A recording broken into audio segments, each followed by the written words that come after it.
primera vez que un jefe de Estado, en su condición de presidente de la República y comandante general de las Fuerzas Armadas, pide perdón a las víctimas civiles, que son las que realmente fueron afectadas por el conflicto armado, por los abusos cometidos por agentes activos del Estado.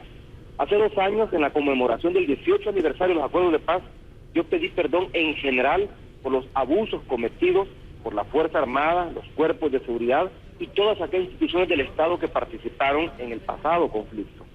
Hoy decidí trasladarme hasta el Mozote, lugar donde se protagonizó en 1981 durante 3 días la más abominable masacre en contra de cerca de 1 millar de salvadoreños y salvadoreñas, en su mayoría menores de edad, menores de 6 años de edad.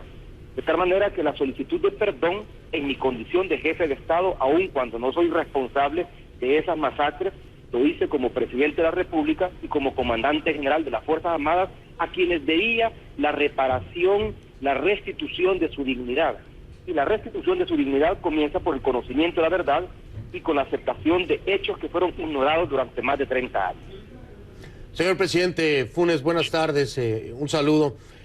Hay un tema, Patricia hablaba precisamente de familiares de esta masacre, de sobrevivientes, de personas que se vieron impactadas y afectadas para el resto de su vida por esta masacre en 1981. Y hay un tema muy delicado que es la ley de amnistía de 1993, que aunque se encuentre o se logre establecer quién o quiénes ordenaron la masacre y participaron de ella, pues no pueden ser juzgados. ¿Qué es lo que se piensa hacer desde su posición como presidente para que cambie, primero, si desea que cambie esta ley de amnistía, o si cree que sea prudente que continúe la misma no sé, para buscar reconciliación? ¿Qué es lo que piensa hacer y se debe hacer desde su perspectiva? Mire, yo soy respetuoso de la independencia de los poderes del Estado. Mi responsabilidad como presidente de la República y comandante general de las Fuerzas Armadas es aportar al conocimiento de la verdad. Y se aporta al conocimiento de la verdad reconociendo los hechos que fueron ignorados y ocultados durante cerca de 30 años. Fue lo que hice justamente el día de hoy al reconocer que una unidad élite de las Fuerzas Armadas, el batallón Atlacat, entrenado en los Estados Unidos, cometió una masacre en la que murieron cerca de 1 millar de salvadoreños y salvadoreñas, en su mayoría niños menores de 6 años.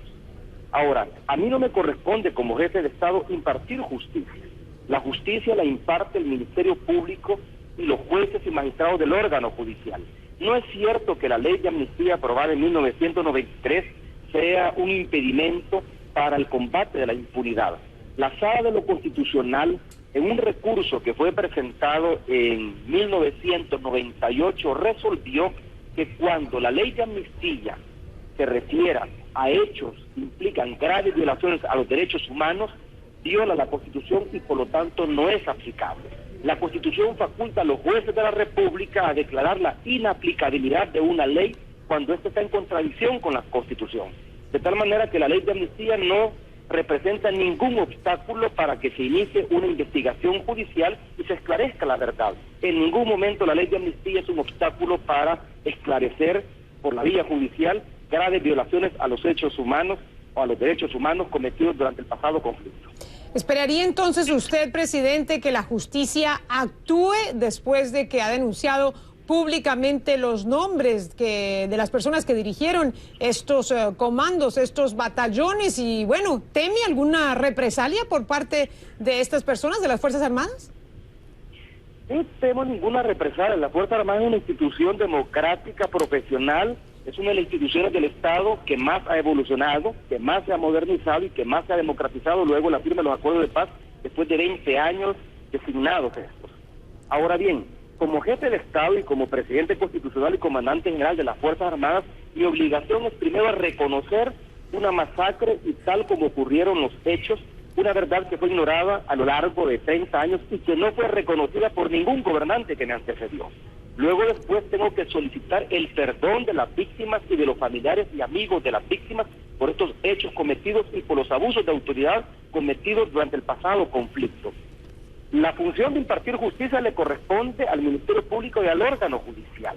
E insisto, hice esta mañana un llamado a los representantes del Ministerio Público, del órgano judicial, a jueces y magistrados de la Corte Suprema de Justicia a las autoridades nacionales que tienen que ver con el tema de la justicia para que contribuyan al combate de la impunidad. Es a ellos a quienes corresponde administrar justicia y perfectamente se puede abrir un expediente judicial cuando un hecho como este, que constituye una grave violación a los derechos humanos y que por lo tanto la ley de amnistía no contempla, perfectamente se puede abrir un expediente judicial. Si el Ministerio Público y el órgano judicial no lo ha hecho, ha sido por falta de voluntad política, una voluntad política que no es la de este servidor, que se expresa claramente con el reconocimiento de la verdad y con el llamado que le hace al Ministerio Público, a la Fiscalía General de la República y al órgano judicial para que investigue los hechos tal como ocurrieron y establezca las sanciones correspondientes.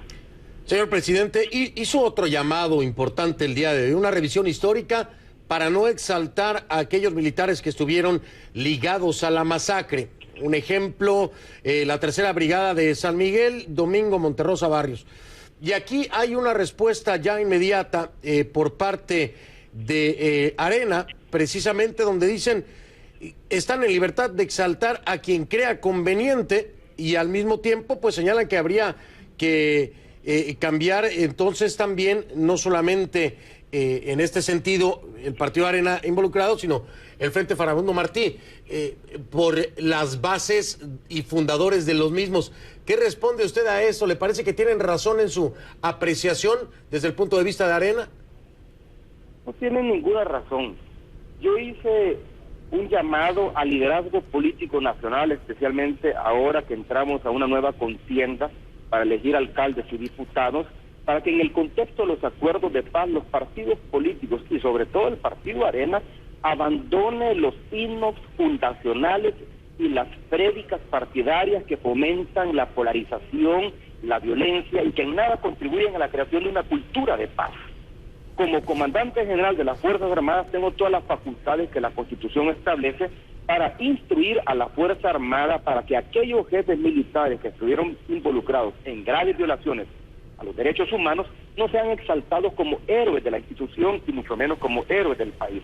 Mismo puedo exigir como presidente de la República al Partido Arena para que deje de exaltar figuras vinculadas a graves violaciones a los derechos humanos, porque en eso en nada contribuye a la creación de una cultura de paz en el país. Ahora, presidente, generalmente después de la verdad viene la reparación y la justicia. Hemos hablado de la verdad y la justicia. ¿Qué pasa con la reparación? Anunciamos medidas de reparación material. Mire, el esfuerzo de reparación implica en primer lugar el reconocimiento de la verdad. La masacre del Mozote fue una masacre perpetrada durante 3 días y 3 noches entre el 11, 12 y 13 de diciembre del año 1981. Durante 20 años esta masacre se ignoró. Esta masacre se pretendió incluso por los anteriores mandatarios de presentar como no una masacre, sino como una acción de enfrentamiento de las Fuerzas Armadas con grupos de apoyo al FMLN. El equipo de forenses del Instituto Forense de Argentina realizó investigaciones y demostró con claridad que no fueron colaboradores del FMLN quienes resultaron asesinados durante esta operación de tierra arrasada realizada por el batallón Atlacat en 1981, sino que civiles, particularmente mujeres, ancianos mayores de 70 años y en su inmensa mayoría niños menores de 6 años. Por lo tanto, lo que se debe hacer primero es reconocer cómo ocurrieron los hechos para que a renglón seguido vienen las acciones de reparación tanto material como moral. El solo hecho de reconocer esta masacre implica devolverle la dignidad a cientos de familias y familiares de las víctimas que por muchos años no se les reconoció el hecho de que hayan sido objeto de una grave violación a los derechos humanos. Nosotros anunciamos esta misma mañana, con ocasión del 20 aniversario de los acuerdos de paz, una serie de medidas de reparación material. No hay Estado que tenga la capacidad financiera para indemnizar a las víctimas, pero junto con los familiares de las víctimas, con los pobladores de estas comunidades afectadas por esta masacre, junto con ellos definimos un programa de reparación material que consiste fundamentalmente en devolverles la actividad productiva a esa zona que por 20 años permaneció ignorada y sobre todo no tuvo la intervención del Estado para garantizar unas mejores condiciones de vida para la población.